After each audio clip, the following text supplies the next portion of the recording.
세상에 떠도는 기묘한 괴담들. 첫 번째 이야기. 창문에서 붉은 빛이 새어나오는 소름 끼치는 폐가.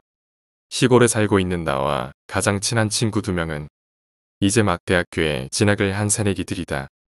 우리는 술을 마시고 취기가 가시기 전에 다 같이 담력 테스트를 하기로 하였다. 야, 어디 괜찮은 곳 없냐? 뭐 이리 다 시시하냐? 나 잘 아는 곳 있는데 거기 가볼래? 거기 완전 죽음이다. 우리는 한 친구가 가까운 곳에 알고 있는 무서운 곳을 찾아가기로 했는데 그곳은 집주인이 몇 년 동안 집을 비운 폐가였다. 그곳에 도착을 하니 문이 활짝 열려 있었는데 마치 우리에게 들어오라는 신호 같았다. 대문을 여니 우리들의 바로 앞에 스마트폰이 떨어져 있었는데 그 핸드폰에는 액정 화면의 불도 아직 꺼지지 않은 상태였다. 야, 이거 떨어뜨린 지 얼마 안 된 것 같은데. 게다가 겔3다. 유물이네 유물. 겔3이 무시하냐? 아니 됐고 일단 득템하나요. 그 핸드폰은 주인이 찾아오면 돌려주기로 하고 일단 내 속 주머니에 넣었다. 우리는 집 안에 계속 들어가기로 했다. 안은 생각보다 깨끗하네. 집 안에 들어서니 거실만 40평 정도 되어 보였다. 집안 구조를 둘러보니 방은 총 6개가 있었고 그 중에는 큰 방이나 중간 정도의 크기의 방도 있었다. 야, 이거 나갔는데. 우리는 거실 전등 스위치를 켜보았지만 불이 들어오지 않았다. 안 나가는 게 이상한 거다 이 자식아. 몇 년 동안이나 주인이 없는데 불이 들어오겠냐? 야, 아까 핸드폰이 있었잖아. 그거 이 집 주인 거 아니야? 내 건데. 거실에는 스위치가 총 6개 있었는데 각각의 방의 스위치인 것 같았다. 우리는 하나씩 5개를 켜보았지만 어느 곳도 밝아지지 않았다. 그리고 마지막으로 6번째. 제일 끝에 유리로 된 미닫이 문의 방에 불을 켜는 순간. 야, 들어왔어. 우와, 라이트 소름이다. 그곳에는 붉은색 조명이 들어왔다. 나가자. 불안하다 얘. 뭐 귀신이라도 보이냐? 처녀 귀신이면 아주 콱 덮치고 발찌 한번 쳐봐. 몇 명은 그 방에 가기로 했다. 대화 내용을 보다시피 제정신인 녀석들이었다면 애초에 들어오지도 않았다. 그리고 나는 가지 않았다. 우리 3명 중 2명은 그 방에 들어가기로 했고 나는 밖으로 나와 대문을 닫고 창문을 통해 보고 있었다. 창문 틈 사이로 붉은 빛이 새어나오고 있어서 왠지 나도 따라갈까 했지만 그래도 밖이 안전한 것 같았다. 붉은 빛이 나오는 창문을 보니 그 안에는 무언가가 있었다. 무언가라고 표현을 해야 할 것 같다. 창문 가운데에는 기다랗고 큰 그림자가 마치 하나의 추억같이 흔들거렸다. 그건 무엇이었을까 하면서 밖에서 계속 보고 있었는데 자꾸만 등 뒤에서 누군가가 내 옷깃을 잡아당기는 느낌이 들었다. 오싹한 한기가 온몸을 감싸고 피부를 뚫어 마음까지도 들어오고 있었다. 뒤를 돌아보는 순간 그곳에는 아무것도 없었고 그냥 취해서 자꾸만 그런 생각을 하니 그런 느낌이 드는 것 같았다. 그러고 다시 앞을 보는 순간 흔들리는 무언가가 2개가 되었다. 아, 이거 큰일이다라고 생각을 하고 나는 애들에게 전화를 하려는 순간 주머니에서 진동이 울렸다. 그 핸드폰은 내 핸드폰이 아닌 대문 앞에서 준 핸드폰이었다. 아마 주인인 것 같았다. 나는 일단 중요한 게 그게 아니었기 때문에 친구에게 전화를 걸려고 내 핸드폰을 꺼냈고 친구 번호를 눌러 전화를 누르는 순간 다시 그 핸드폰에 진동이 울렸다. 나는 다른 한 손으로 그 핸드폰을 꺼내서 보니 액정 화면에 이상한 글씨가 써져 있었다. 다음은 너야. 난 그 메시지를 보자마자 핸드폰을 무언가가 있었던 창문으로 던져버리고 뒤도 돌아보지 않은 채 달렸다. 시장을 지나가는데 늦은 밤이어서 문은 닫아뒀고 불빛 하나도 없었던 찰나에 마침 저 멀리서 희미한 불이 켜져 있는 게 보였다. 편의점이었다. 나는 편의점으로 전력 질주로 뛰었고 내 핸드폰은 계속해서 울렸다. 발을 멈추지 않고 핸드폰을 보니 방 안에 들어간 친구 녀석에게 온 전화였다. 여보세요?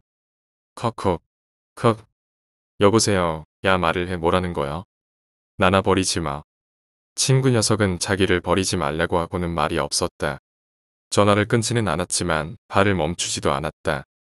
친구를 구하고는 싶었지만 되돌아가고 싶지는 않았다. 너무 무서웠기에 편의점에 도착을 했고 나는 다시 전화기를 대보니 흐릿한 소리만이 들렸다. 야, 말 좀 해봐. 너야. 뭐라는 거야? 다음엔. 너야. 다음에는. 너야. 친구의 목소리로 저 말이 반복해서 들렸다.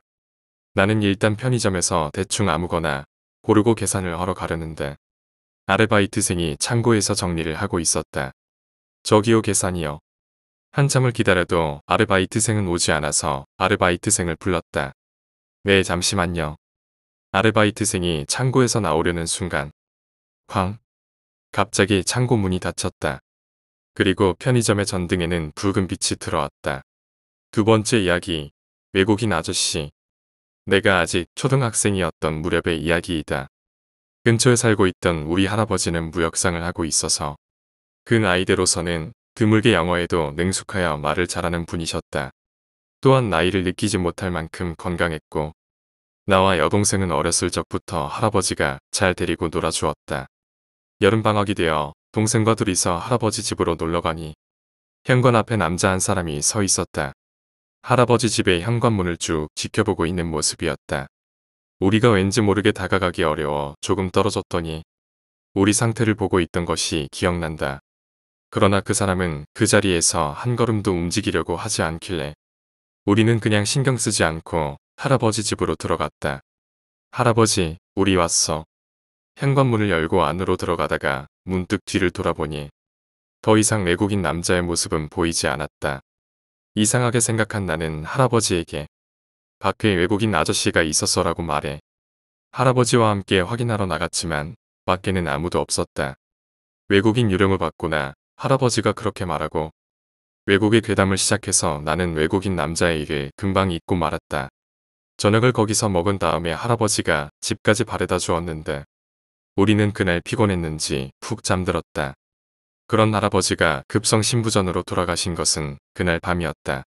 시간은 흘러 나도 두 아이의 어머니가 되어 여러 가지 일들을 겪고 할아버지의 집을 물려받아 살게 된 지도 8년째.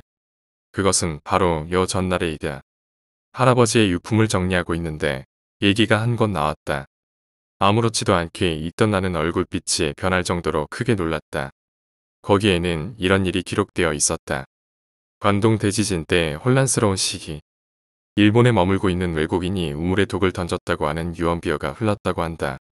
사람들은 냉정한 판단력을 잃고 있어서 그 유언비어에 감쪽같이 놀아나 많은 외국인들을 집단 폭행했다. 영어를 아는 할아버지도 그런 난폭자들의 통역으로서 같이 동행하고 있었다고 한다. 거기서 할아버지 일행은 6살 정도의 여자아이를 데리고 있던 미국 남성을 폭행해서 죽여버린 것 같다. 아무리 지진재해 후의 혼란으로 제정신이 아니었다고 해도 그 상냥한 할아버지가 했다는 것을 도저히 믿을 수 없었다. 할아버지도 죄의식이 남아 있었는지 그 미국인 딸이 눈앞에서 살해당할 때의 표정이 지워지질 않아 나는 크나큰 죄를 저질러 버렸어라는 말로 그날의 일기는 끝나 있었다. 다 읽고 난 뒤 나는 망연자실해서 일기를 떨어뜨리려고 했다. 그 순간 일기에 끼워져 있었는지 한 장의 사진이 톡 하고 마루에 떨어졌다. 뒤에 할아버지의 필적으로 내가 저지른 죄의 희생자 모쪼록 딸과 함께 평안하기리라고 쓰인 그 사진에 찍힌 것은 틀림없이 그 여름날 내가 봤던 외국인의 얼굴이었다. 다녀왔습니다. 어라, 엄마 뭘 보는 거야? 6살 난 딸아이가 돌아와서 내 손 안에 사진을 보고 위아한 얼굴로 이렇게 말했다. 이 외국인 아저씨 방금 현관문 앞에 서 있었어.